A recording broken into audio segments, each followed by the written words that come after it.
សួស្តីបងនេះខ្ញុំជួបមិត្តភក្តិនៅភ្នំពេញហើយសូមឲ្យហេបសំណាងល្អសុខភាពល្អមានសុភមង្គលនិងជោគនៅស្មោះហើយនៅផ្ញើជូនអ្នកនៅសុខស្អាតខែក្តារទាំងអស់អរគុណហើយបងនេះខ្ញុំស្រឡាញ់ណាស់មើលទឹងសាមុនឲ្យសែនរន្ធន់អរាចុងស្រលចំអងវាចា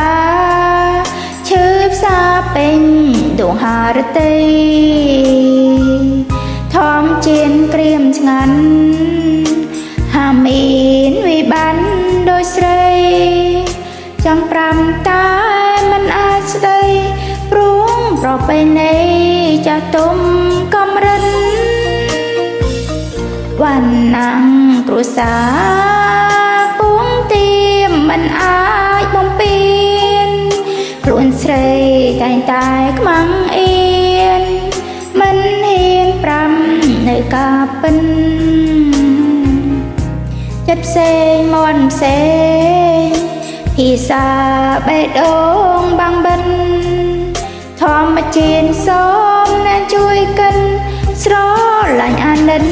តារើមួយណាខ្លួនចិនបង្កាយចិនឆ្ងាយខ្វល់ស្ដាយកិនឡងពន្លងស្នេហ៍បានចងក្រងអូននឹងបងកាវៃកុមារបងផ្ដាច់ចំណងកំរងស្នេហ៍អនុសា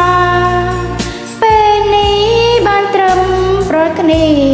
ពុំងាមានថ្មីបាញ់ឈឺចិនអូនភ្លេងណាំង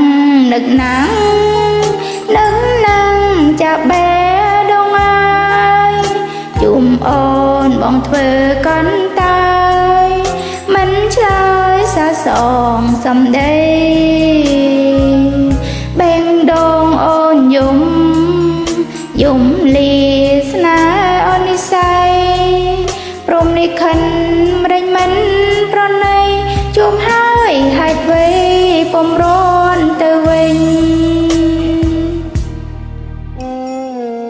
ញ៉ាជូនបទនេះដល់អ្នកនៅក្នុងក្រុមវិឆាតរបស់ខ្ញុំហើយនឹង friend នៅក្នុង Facebook ហើយក៏ផ្ញើជូនខ្លួនឯងព្រោះថាខ្លួនឯងស្រឡាញ់បទនេះខ្លាំងហើយនឹងសូមឲ្យមិត្តភក្តិទាំងអស់សុខភាពល្អនិងសំណាងល្អជួបតែសេចក្តីសុខក្នុងគ្រួសារណាខ្លួនចិនបង្កាយចិនឆ្ងាយក៏ស្ដាយកន្លងបន្លកស្នេហ៍បានចងក្រងអូននឹងបងកាវៃកុមារបងផ្ដាច់ចំណងកំរងស្នេហ៍អនុសាពេលនេះបានត្រឹមប្រត់គ្នាពុំមានថ្មីបាញ់ឈឺចិនអូនភ្លេងណាំងនឹកណាំងនឹងចាប់បេះដូងអាយជុំអូនបងធ្វើកន្តើយមិនឆ្លើយស្លាសងសំដីបេងដងអូនយំលាស្នេហ៍អូននិស័យព្រមរិខិនម្ដេចមិនប្រណីជួមហើយហេតុអ្វីពុំរន់ទៅវិញ